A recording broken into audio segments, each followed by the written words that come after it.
Okay, good morning. आज हम लोग देखते हैं डेडलॉक हैंडलिंग मेथड्स। इसके पहले हमने देखा था लास्ट लेक्चर में कि डेडलॉक होता क्या है, तो हम लोग डेडलॉक को कैसे हैंडल करते हैं, तो उसके वेरियस स्ट्रैटेजीज हैं। और उन स्ट्रैटेजीज में सबसे पहली आती है डेडलॉक इग्नोरेंस, जिसको ऑस्ट्रिच मेथड भी बोला जाता है। तो deadlock ignorance is just like that कि डेडलॉक हुआ और हम उसको जस्ट इग्नोर कर रहे हैं, हम we are behaving like that कि उसके होने से हमें कुछ फ़र्क ही नहीं पड़ रहा है। जैसे सीधी सीधी बात है कि हमारे सिस्टम में बहुत सी बार क्या होता है, सिस्टम हॉल्ट हो जाता है, हम लोग बोलते हैं सिस्टम रुक गया, तो हम जिसलिए क्या करते हैं, सिस्टम को रीस्टार्ट कर लेते हैं। तो इट मीन्स दैट कि डेडलॉक हुआ, बट हमने क्या करा, उसको जस्ट जनरली क्या करा, उसको इग्नोर करा। जितने भी हमारे जो ऑपरेटिंग सिस्टम है, जनरली वो डेडलॉक इग्नोरेंस है, इस मेथड पे काम करते हैं, बिकॉज दे थिंक दैट के generally as a system deadlock में जाएगा भी नहीं, और जाएगा भी तो it will recover itself. Okay, तो वो क्या करते हैं, जस्ट उसको डेडलॉक को क्या करते हैं, इग्नोर करते हैं। नेक्स्ट है deadlock prevention. Deadlock prevention in the sense ऐसी स्ट्रेटेजी कि हम डेडलॉक आने ही ना दे सिस्टम के अंदर। मतलब डेडलॉक प्रिवेंशन ये बोलता है, इग्नोरेंस ने क्या बोला, आ गया तो हम देख ही नहीं रहे उसको, भी जस्ट इग्नोर के भैया डेडलॉक आया या नहीं आया हमें उससे कोई फर्क नहीं पड़ रहा। प्रिवेंशन ही क्या बोल रहा है कि भैया बीमार हो उसके पहले ही दवाई हम ले लें। ठीक है, तो डेडलॉक प्रिवेंशन क्या बोलता है कि डेडलॉक होने के पहले ही हम क्या करें, उसकी जो रूट कॉज है, उसको रूट कॉज को होने ना दे। तो रूट कॉज क्या है डेडलॉक होने का, ये 4 condition: mutual exclusion, no preemption, hold and wait and circular wait. तो डेडलॉक प्रिवेंशन ये बोलता है कि आप इन चारों में से किसी एक भी कंडीशन को तोड़ दो।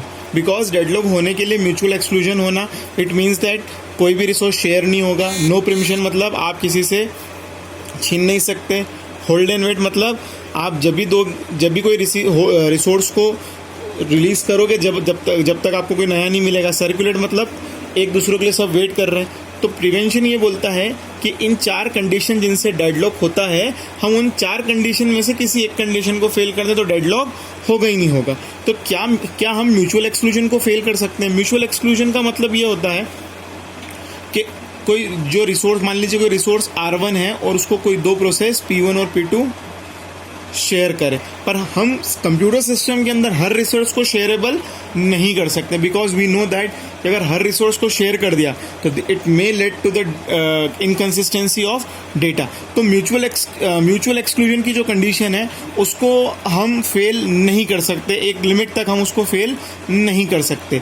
क्या हम नो प्रीएम्पशन को फेल कर सकते हैं? नो प्रीएम्पशन मतलब डेडलॉक प्रिवेंशन बोलता है कि नो प्रीएम्पशन को हम क्या कर दें, यस प्रीएम्पशन मतलब हम क्या करें, प्रीएम्प्ट मतलब छीन लें। तो यस, हम ऐसा कर सकते हैं। मान लीजिए कोई ओएस की प्रोसेस है, कोई सिस्टम रिलेटेड प्रोसेसेस हैं, या कोई हाई प्रायोरिटी प्रोसेस है, तो वो क्या कर सकती हैं, अगर डेडलॉक आने की संभावना है तो उसके पहले वो क्या करें, प्रोसेस से जो लो प्रायोरिटी प्रोसेस हैं उनसे रिसोर्स को क्या कर ले, प्रीएम्प्ट कर ले। ठीक है, उनको क्या कर ले, उनको वेट स्टेट में डाल दें और उनसे क्या करें, रिसोर्स को प्रीएम्प्ट कर ले। ठीक है, तो हम इस कंडीशन को क्या कर सकते हैं, नो प्रीएम्पशन की कंडीशन को फेल करके यस प्रीएम्पशन की कंडीशन में डाल सकते हैं। Hold and wait, can we break the hold and wait? Yes, hold and wait को भी हम क्या कर सकते हैं, एक तरीके से तोड़ सकते हैं। तो कैसे तोड़ सकते हैं होल्ड एंड वेट को? तो एक ही थोड़ी सी कंजर्वेटिव अप्रोच, इसको बोल सकते हैं लालचीपना इन द सेंस, मान लीजिए कि P1 कोई प्रोसेस है, उसको चाहिए R1, R2, R3 एंड कोई सपोज R6 रिसोर्स है, वो उसको चाहिए। तो हम उसको क्या बोलेंगे कि भैया आप सबसे पहले इन सब रिसोर्सों को इकट्ठा करो, R1, R2, R3 और R6 को इकट्ठा करो, उसी के बाद आप क्या करो, प्रोसेस होना स्टार्ट करो। अदरवाइज जब तक ये आपको रिसोर्स चारों के चारों रिसोर्स ना मिले, आप एक भी रिसोर्स को होल्ड मत करो, आप इन सब रिसोर्सेज को एक्वायर करो। बट प्रैक्टिकली पहले से किसी प्रोसेस का कौन कौन से रिसोर्स लगेंगे ये थोड़ा सा पता लगाना डिफिकल्ट है। तो भी हम ऐसे मान के चलते हैं कि मान लीजिए उसको R1, R2, R3, R6 चाहिए, तो सबसे पहले वो क्या करे, R1, R2 ले लें, नेक्स्ट क्या करे, R3 और R6 को ले। बट कंडीशन क्या होगी, जब भी उसको R3, R6 है वो प्रीवियस को क्या करे, रिलीज कर दे, जिससे क्या होगा, ये R1 और R2 जो है वो कोई दूसरी प्रोसेस ले सके। तो डेडलॉक प्रिवेंशन ये बोलता है कि हाँ, हम होल्ड एंड वेट की प्रोसेस को भी क्या कर सकते हैं, ब्रेक कर सकते हैं।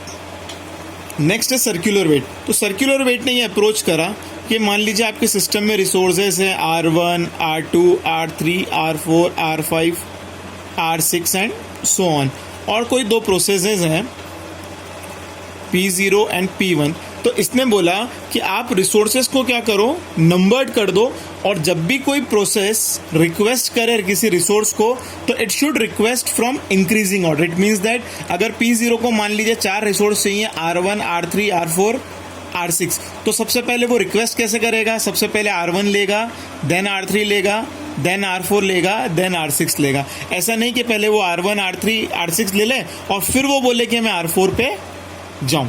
ठीक है, तो इस तरीके से हम क्या कर सकते हैं, जो सर्कुलर वेट वाली कंडीशन है उसको भी हम लोग क्या कर सकते हैं, ब्रेक कर सकते हैं। तो डेडलॉक प्रिवेंशन ये बोल रहा है कि डेडलॉक जिन 4 कंडीशन से होता है उन कंडीशंस को ब्रेक कर दो, और उन कंडीशन को ब्रेक करके हम डेडलॉक को प्रिवेंट कर सकते हैं। तो अप टू द एक्सटेंट हम म्यूचुअल एक्सक्लूजन को तो ब्रेक नहीं कर सकते, बट नो प्रियम्पशन को यस प्रियम्पशन कर सकते हैं, होल्डन वेट को भी फॉल्स कर सकते हैं और सर्कुलर वेट को भी फॉल्स कर सकते हैं। ओके, नेक्स्ट है आपका डेडलॉक अवॉइडेंस। तो डेडलॉक अवॉइडेंस ये बोलता है कि हम डेडलॉक को अवॉइड करें। तो अवॉइड कैसे करें, तो यहाँ पर हम ये करें कि डेडलॉक जो रिसोर्सेज हैं, रिसोर्स को इस तरीके से अलोकेट करें इन प्रोसेसेस के अंदर कि सिस्टम हमेशा सेफ स्टेट में रहे। मतलब हर प्रोसेस को उसके रिसोर्सेस मिलते जाए। इट मीन्स दैट थोड़ा सा मैनेजमेंट फंड यहाँ पे ऐसे लगाएं कि जब जिसको जिस रिसोर्स की जरूरत है वो रिसोर्स उसको मिल जाए। और यहाँ पर एक बैंकर्स एल्गोरिथम होता है जो हम नेक्स्ट लेक्चर में समझेंगे कि कैसे सिस्टम सेफ स्टेट के अंदर रहता है और डेडलॉक अवॉइडेंस यूज करते हैं। नेक्स्ट है डेडलॉक डिटेक्शन।